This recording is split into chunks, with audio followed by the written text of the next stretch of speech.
Hey, what's going on YouTube? My name's Lucas, welcome to my studio. Today I'm super excited because I'm going to be showing you a new Ableton Live template that I made for recording vocals. This one uses all stock plugins, it's incredibly powerful, and I think it's going to be a great workflow booster for everyone. If you would like to just download the template and start creating immediately, you can head to my website and buy it, but if you don't want to buy it, that's totally cool. You can just hang with me for the next few minutes. I'm going to walk you through everything. So let's get into making music. Alright, so now I'm just going to walk you through everything in the template.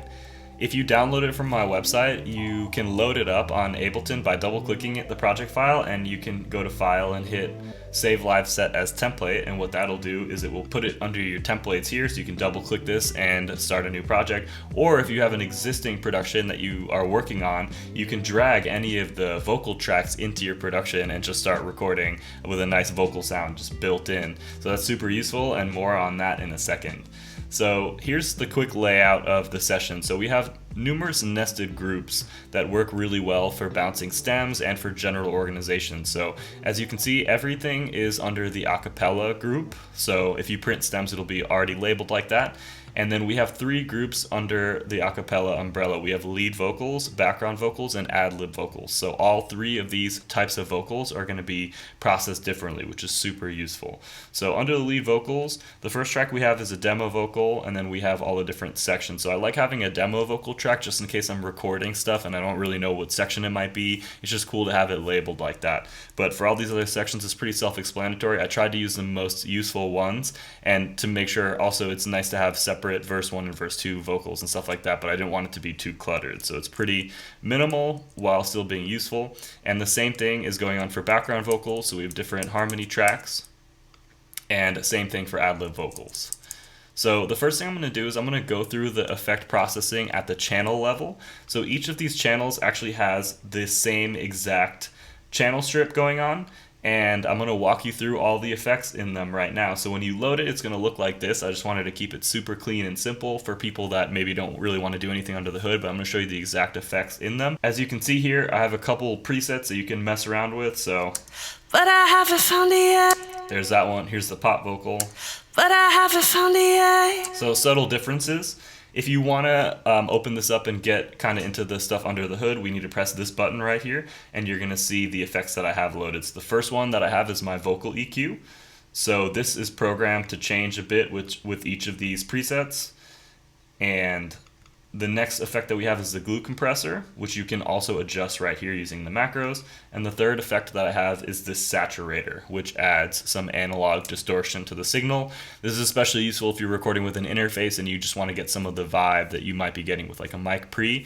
But if you're already using nice mic pre's, then you may want to bypass this. But I think it's great to have in the template. So we can hide this if we don't want to see it. And also if you press this button, you can see the chain. This is a really simple chain, so this is just one chain, but for some of the other ones, they'll be a little bit more complicated. So right here, we can adjust low cut, high boost, which adds more high frequencies to the vocals. But I haven't found it yet. Like that, and saturation. And I've really dialed these in to only encompass a very useful range of frequencies, so it doesn't go all the way crazy. We just want some subtle effects with these. But I haven't found it yet. Compressor attack we can dial in depending on the style of vocal that we're working with. So you may want a slower attack for like a rapper and a faster attack for a smooth, longer vocal. Same thing with release, although I tend to prefer my release pretty fast. So I have it there by default, fast attack, fast release. The compressor amount we can dial in, and it also dials in the makeup gain as well so that you don't get a crazy volume loss when you engage the threshold. So check this out. But I haven't found it yet. But I haven't found it yet. So it's super compressed there, but we can dial this back. So this is our main vocal channel strip, and like I said, it's consistent on every single track. Next, what we're going to do is we're going to go through all the buses individually. And first, I'll start with the lead vocal bus, and then we'll get to the backgrounds. So on the lead vocal bus, we have two different types of effect racks. One is the main effects processing that's going to have kind of the compression and the EQ for all the vocals. And the second is going to be a parallel effects chain that we're using for reverb sends and delays and creative effects and stuff like that. So as before, we have these different presets. It's actually a really similar channel strip to the channel level ones, but we just have a little bit of a different layout. And also feel free to play around with these. If you want to use third-party plugins, of course, you can just drop those in and kind of use a similar format and save that as your own template. So here we have the EQ as well. So we're mainly actually using this to boost air at the top, which you will want for high fidelity vocal. The second thing that we have is a glue compressor, but we're using it more as a limiter with a soft clip here and kind of a different attack system. So we'll get a second layer of compression into our signal to kind of round everything off, and also a saturator as well to add some more drive, some harmonics to the sound if you want to get that. And I'll play around with this for a second so you can see what we're doing. So we'll start with natural. But I haven't found the A. Here's a more aggressive one. But I haven't found the A. And here's one with extra air boosted. But I haven't found the A. So you can play around with this. It's a pretty similar layout to everything. It gives you a decent volume boost as well, which vocalists will really like when they're recording. So here's what it sounded like with it off. But I haven't found the A. And with it on. But I haven't found the A. So that is the vocal bus. And then the last thing we have in this chain is actually the parallel effects. So this is where I got really creative and I did something that I've never really seen before in Ableton. So I'm going to talk a bit about this and I'll show you what's going on under the hood for this one. So this is a bit more complicated. The first chain we have is our dry vocal, and then we have totally separate chains for reverb, delay, slap, echo, chorus, parallel compression, and parallel saturation, each with their own volume control right here. But where this gets really interesting, so we'll look at the reverb first. What I'll show you is I'm actually using a utility before the reverb so that we can ride the volume going into it to create the effect of using like a send or return. And I didn't want to use Ableton returns for numerous reasons, so maybe I'll just get into that now. Ableton returns are really problematic for me because they're always stuck docked down here, and you can't group them with the other tracks, and it just becomes a total mess. And the biggest thing for me is you can't drag and drop this template into an existing production and retain the sends and returns from this template. So for me, I wanted to have all of these returns baked into the lead vocal bus, and that's why I created this crazy template, because I think this is just immensely helpful to be able to just drag this right in, right? I'll probably create another video at some point that talks a little bit more detail about why I don't really like the Ableton returns system. I think this just is a way better way of working. Let me know what you guys think, but I'm really happy with the way that this came out, so I think you'll find it really useful. So like I said, we're using the utility that rides the send, so this knob essentially is sending the vocal through this reverb chain. So you can get these types of effects. But I haven't found the A. You can get like a reverb throw effect. Or you can just leave it on too if that's what you're looking for. So we have reverb, similar thing for delay, right? So we have a utility first that we're riding, delay effect. For all of these time-based effects, I also have a sidechain compressor too, so when the vocal is actually happening, it ducks the volume a little bit and then it lets it loose after, so that's really useful to have in the template. So we can just do a couple different sounds here. So reverb, delay, slap, which is really useful on a lead vocal, chorus, which is also very useful. This parallel compressor is just a very aggressive compressor that we can dial in as needed, and we also have an aggressive saturation too that we can dial in parallel, which will get you some nice harmonics for a more polished sound. So let's play around with this and see what kind of effects we can get. I'll turn everything down and we can just add them in one at a time and see what they do. But I haven't found the A. There's our reverb, here's our delay. But I haven't found the A. But I haven't found the A. Cool, so those two. Here's our slap. But I haven't found the A. Love having a slap. Chorus, which is a secret weapon for a really nice sounding lead vocal. But I haven't found the A. Adds width. And like I said before, all these knobs have a really tasteful curve in my opinion, so it doesn't get super crazy. It's just a very usable range of stuff from subtle to just barely noticeable. Here's our parallel compressor. But I haven't found the A. So it adds a little bit of squash in parallel, and here's saturator. But I haven't found the A. I'll turn these down so we can... But I haven't found the A. Pretty subtle, but if you want more of that effect, you can just turn them up right here in the mixer. We can load up one of these. But I haven't found the A. And get a pretty sweet vocal sound just from these presets. So that's our lead vocal bus. Now I'm going to move to the background vocal bus, which is slightly more complicated, but stick with me because I think this is going to be really useful. The background vocal bus for just the main processing is really similar, except I actually added a high cut because sometimes for background vocals you might want to cut some highs, other times you might not, so there's an air knob too if you want to boost highs and get really breathy background vocals. Other times you may want to cut the highs, so that's up to you. The compressor system's totally the same. So here's what it sounds like when we do some high cut. But I haven't found the end. So we can get kind of a darker vibe. Alright, so now I'm going to walk you through the background parallel effects. So this is where things start to get really interesting. It looks pretty similar. We got some macros that we can adjust and some presets, but I'm just going to open it up so we can look at what's going on under the hood. So the first thing that we have is a dry vocal, and now we have reverb left and right and a delay left and right. So one of the problems that I had with just putting a reverb or a single delay instance on a grouped vocal is that if I wanted to pan one of the background vocals left or right, like let's say I had 3-part harmonies and I wanted one to the left or one to the right, if you just put a reverb on the group, you're not going to get a distinct reverb sound for each channel. It's just going to dump them kind of up the middle and you're just going to get a stereo reverb. So I remedied that by creating this parallel effects audio effect rack. And I'm going to show you how it works. So here's what the vocals sound like up the middle. But I haven't found the end. But if I want to pan this left, I got a distinct reverb and delay on the left side too. But I haven't found the end. And I can pan it right. But I haven't found the end.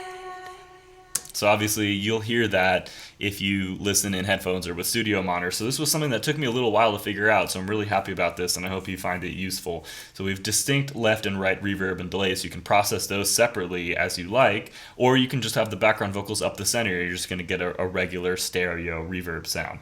These all are set up as sends. So you can do, like, let's say if I turn these down and I just want to do like a reverb throw like this. But I haven't found the end. We can do that, which is super useful. Same thing for delay. But here in this one, you actually have a reverb time dial. So if you want a really long one, but I haven't found the end. so we can do really long effects, which is super sweet. And you can just automate these knobs during your production. Here's our delay. But I haven't found the end. We have separate delay times just right here, so that if you want a ping pong delay, you can do that. So we can do 8 and a quarter. But I haven't found the end. Let me actually turn this up so it's a little more obvious. Here we'll do a 1/4 But I haven't found the end. There we go, ping pong delay. Now this is a really cool function that I did. I'll set these actually to 1/4 for now. We have the delay cranked up. I'll turn the reverb down for a sec. Check out this delay effects knob. So this is a multi-effect that I did that essentially adds a couple different effects to the delay to make it more interesting. So on the delay channel, I can just pull this up and show you. So first we have a utility like we talked before, so it's going to ride the volume into the delay. We're using the echo, which actually with a pretty standard configuration. There's nothing complicated. It's linked. I'm not using any of these EQs or anything else. After that is the saturator, which gets automated by this knob. So we're going to add saturation to get a distorted delay sound. We have an EQ that's just carving the lows out and some of the highs out. We have a chorus, which this delay effect is going to crank the chorus up, so it's going to get a chorusing effect on the delay. We also have a reverb on the delay, with which this delay effect is going to crank the wet dry on that. It's just a standard large hall preset. And lastly, we have a sidechain compressor, as I showed you earlier, so when the vocal is happening, it ducks the level of the effects, and then when the vocal lets go, it increases in volume. So here's what it sounds like when I boost this knob. But I haven't found the end. But I haven't found the end. So we get a cool chorusing sound and some reverb being added to the delay, which I think is really cool. So here's some of these presets that we'll try wild delays. But I haven't found the end. And here's super wet. But I haven't found the end. So I think this is a really awesome chain. It is pretty CPU friendly compared to using third-party plugins, so I think it's great. And there's a couple really sweet presets there for your background vocals. So on the ad-lib vocal group, it's actually the same exact chain as this background group. So you can actually just process it differently if you would like, or keep it exactly the same. So here's one quick workflow tip. Let's just say you're producing a song, right? So you have MIDI tracks, you're recording guitar, whatever it may be, and now you're ready to do some vocals. All you have to do here is go to your templates tab, find the vocal tracking template, expand it and then grab this acapella and just drag it right here, and you're going to be ready for vocal recording immediately. So that's really sweet. This is one of the reasons why I made this template, because I can just drag it and drop it, and it has all these effects baked in. One thing that you may ask though is if I need to bounce stems for someone and I don't want my reverbs and delays baked in, I want a dry acapella, there's a couple things that we can do. So first of all, obviously you can just mute these parallel effects and just bounce dry vocals, so you'll get all the stems. Even if you don't do that, actually you're gonna get all the dry stems just from these tracks right here that will only have the EQ and saturation. But if we're talking about bouncing the reverbs separately, I'll show you a quick little tip that you can do. So if you just insert an audio track here, and you can go to, let's say we wanted to bounce the reverbs from our lead vocals as a separate track, we can hit lead vocals, and actually you can route stuff from, let's see, so we can go to lead vocal reverb post effect, and that will grab the reverb coming out of this chain right here, if that makes any sense. So you can get your reverbs totally on separate tracks, just create them as tracks and just record them through the session. You'll have them totally separate. You can send that to mixing, or you just mute these and just bounce them dry if you want. But I think this is super flexible. I think it's a lot better than working with the sends and returns in Ableton. And like I just showed you can literally just drag it right from here, or you just start with this template and start producing around it. But I like starting with nothing, because just having like an empty blank canvas, I think that's better. Another thing that I just wanted to discuss, what does this template not have? I wanted to make sure this template is CPU efficient. So look over here, right? So it's not, we're not using a crazy amount of CPU. One of the reasons why I wanted to do this without third-party plugins, which would boost this up. So the first thing is we don't have any pitch correction software, because that would be third party. So if you want to use Auto-Tune or Melodyne or anything, you're going to want to put this before this processing. The second thing that we don't have is we don't have any de-essing on here. For a couple of reasons. One is because you might not need de-essing for every single singer, so it's not really something that I need in my template. And the second thing is, if I was going to do de-essing, I would be using a third-party program, because I think that those are the best ones. So you can use your Waves de-esser or whichever one you want to use, and you could put it at the track level or on your vocal bus as well. Sometimes people use two de-essers. That's like a complicated topic, but if you need de-essing, there is one in Ableton on the multiband, but I don't really like it. I recommend just getting a third-party de-esser if you have problems with that, or you can also use Melodyne. Another thing that is not on this lead vocal or any of the background vocal bus that I would normally have when I'm mixing a track is a multiband compressor. The reason is because I'm not a big fan of the Ableton stock multiband. I think if you're really serious about doing music, you gotta just get the FabFilter Pro MB.